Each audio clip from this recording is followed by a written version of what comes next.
And what we're doing in here today, we're talking a little bit about communication in the 18th and early 19th century. Now, if you stop and think for a minute, if you're not talking to somebody face to face, how do you communicate? Either with a telephone, or maybe your iPhone, or your laptop, and communications like this. But in the 17 and 1800s, we didn't have those items. So there were essentially two ways of communicating: face-to-face talking, or by writing a letter. Well, we didn't have those kind of machines, even ballpoint pens, in the 17 and early 1800s. And so what they found, the Egyptians actually discovered it somewhere around early AD or late BCs. They figured we can use a feather to make a pen. Prior to that, they had been using reed on papyrus paper, but the papyrus paper wasn't very well and the reeds weren't very well. And they found that using a feather could make a much better pen. As a matter of fact, the Latin word for feather is penna, and that's where we get the name pen for the pens we have today. To talk a little bit about the development of the pen, we start out with a feather, and we'll talk a little bit more about this in a few minutes, but this is the type of quill pen that you would see in the 1800s. So if you see a Hollywood movie with a big fluffy feather, that's Hollywood. They would have had something like this, or even something like this, which is absolutely not artistic at all. But so we start out with the quill pen. The end of the feather has been cut into a nib, what we call, and that can be resharpened over and over, and it works very, very well. The next step up would be to go from a feather to a wooden handle to hold a nib. Now the little nib, and I don't know if you can see this, is actually made out of a quill from a bird, but if you'll notice, there is a point, a nib, at each end. So with a wooden handle, you can put the nib in the handle. When that nib gets worn out, all you have to do is reverse it, and you've got another nib to use. The next step up, nibs do wear out. The next step up would be to make them same design out of steel. This is a steel nib. And this started developing in the late 1700s. Some people think that Thomas Jefferson may have written the Declaration of Independence, not with a big feather, but with a steel nibbed pen such as this. The next step up would be to get more of a pen holder. This is actually an antique. At this end, I don't know if you can see the pen point, but it looks just like the nib, the pointed nib of the quill pen. The other end has a pencil in it. So this is that. The next step up would be, but this pen has to be dipped in the ink, just like with a quill pen. You have to dip it in the ink to write. The next step up would be if we could somehow get the ink in the pen.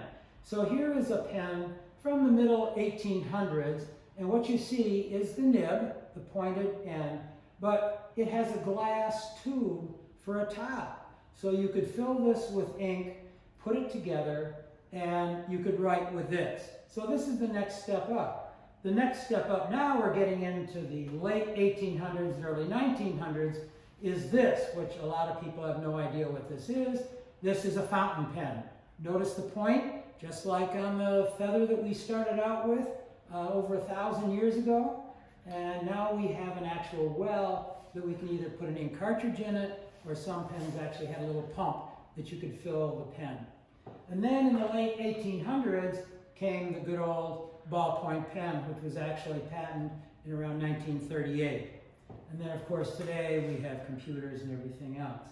As far as pencils are concerned, here is an 18th century pencil, a metal holder with the lead that goes in it. Soldiers at Fort Niagara could take a lead musket ball and hammer it out and make their own pencil. And this was actually a musket ball that we hammered out to make it into a pencil. So those are some of the writing instruments and the evolution going from a quill pen to, I guess, your computer today. Now, where do we get the feathers to make quill pens? There are a lot of sources. Here's an example of one. This is a wild turkey feather. This has already been cut into a quill pen. Geese were very common. Here is a domesticated goose. As a matter of fact, Thomas Jefferson maintained a breed of geese because he liked the feathers that he was getting from them. Here is a wild goose feather, and here is a crow feather, and they say that the crow feathers make very fine lines, and when I look at the bottom of that feather, I don't know if I have the dexterity to make a quill pen out of that. So those are some of the sources of feathers. To get the feathers off from the bird, we use the 5 end feathers on a bird's wing. If you've ever seen an eagle or a hawk flying, the end of their wings have fingers that almost look like fingers. Those are the feathers that we want to use to make quill pens. And ironically, they are curved to make them fly better. And if you look at these 2 feathers, you see they're not the same. One is curving this way, one is curving this way. This quill pen, this quill came off a right wing of a bird. This quill came off a left wing. So if you put the 2 together, you see that they go in different directions. Now, me being right-handed, if I'm going to write with one of these 2, if I write with this one, and I'm writing, you see the top of the feather is going to get in my way. It's going to be hard for me to see. If I bend over too far, I'm going to stick it up my nose. So for me, this quill would work much better because you see how it's bending away from my face. If I was left-handed, this is the quill I would want to use because that bends away the other way. So we actually have right and left-handed quills, not like right and left-handed big pens. To make a quill pen, what we want to do is take the quill, and I will make one very quickly here. If you're really going to do it, you have to take some time and do it, but you'll get the rough idea. We're going to take the quill. The first thing you're going to do after, oh, and by the way, you don't pull the feather out of a bird's wing. These are alive, like your fingernail. So you wouldn't be too wild about someone pulling out one of your fingernails. So when the birds molt, and that's where I get most of these wild goose feathers, I get them from a guy that teaches at UB, and the geese on the North Campus molt all day long, or all spring long. So you either get molding feathers, or as they used to say, you get the feathers when the bird's on its way to the table, meaning that it's going to be eaten. So the first thing you want to do when you get your feather is you want to take your penknife and scrape this out, because on the outside of the feather, there's a fleshy tissue that makes it somewhat greasy. When you're actually going to cut the nib, the easiest is 3 quick cuts, but then it'll take a lot of training. So the first cut we're going to make is about a 45-degree angle, where we're just going to cut off the end, much like that. I don't know if you can see that. In the inside of the feather, there is some dried tissue that you want to pull out, because if that dries out and you get ink up in there, it could fall out and mess up your pen. So now you've made your first cut, but that won't write.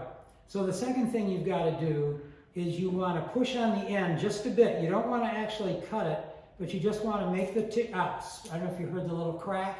You want to put a crack in it, make a little slit. The last thing you want to do is then carefully carve it away to get to the point. And when you get your feather on, it's probably soft and it won't do a very good job of making a quill. So you want to temper the feathers. One of the easiest ways to do it is let the feathers sit for a year. If you go to a museum gift shop and purchase a quill pen there, they're probably dried because I'm sure they weren't just collected recently. So what you want to do is cut the point, and then you just want to cut off the edge to get your point.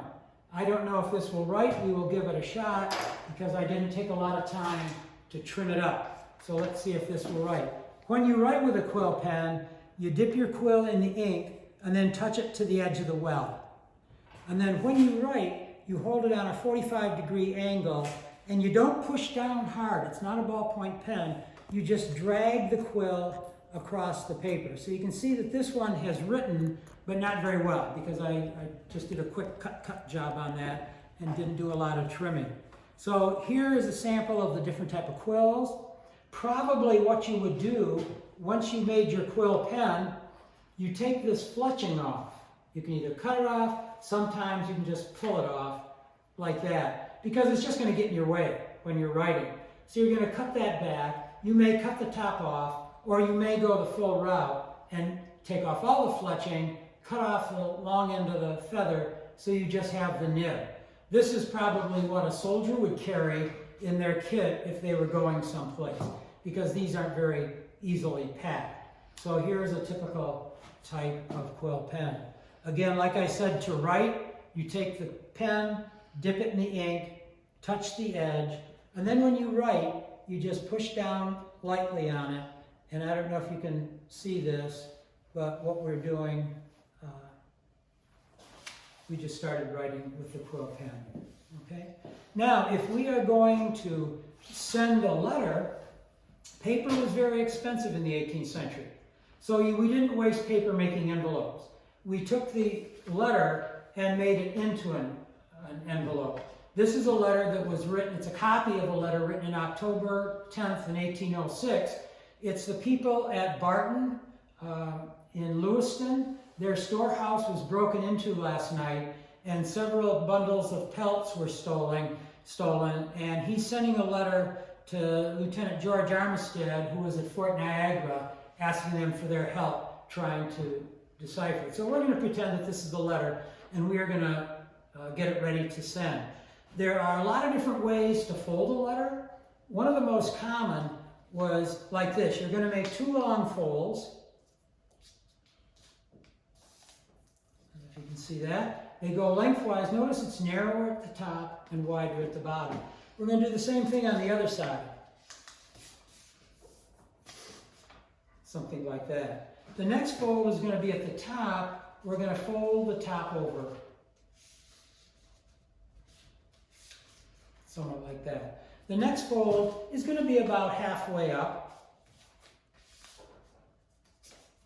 And then the last fold is going to come all the way up, and we're going to take that fold and stick it under the top fold that we made first. And that's why we had those things at an angle, so they seem to fit better. And people actually had like a letter opener that they would stick underneath this to get a neater fold than what I'm doing right here. So there is your letter. You would address it on the outside. You don't put a stamp on it, because in those times I would mail this letter, and the person that picked it up at the post office, they pay for the postage. So you don't find George Washington licking stamps sending out letters. To seal the letter, we use sealing wax.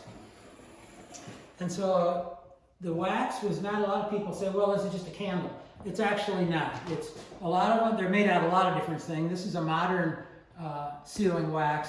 In the old days, we would have used beeswax. We'd have mixed it with some gum arabic. We might have put a little bit of vinegar or wine in it so it didn't spoil. That killed any bacteria that were living on it. So what we're going to do, we're going to make this, we're going to turn this as we do it, because we certainly don't want to drip it into our heat source. And turning it constantly keeps it from dripping.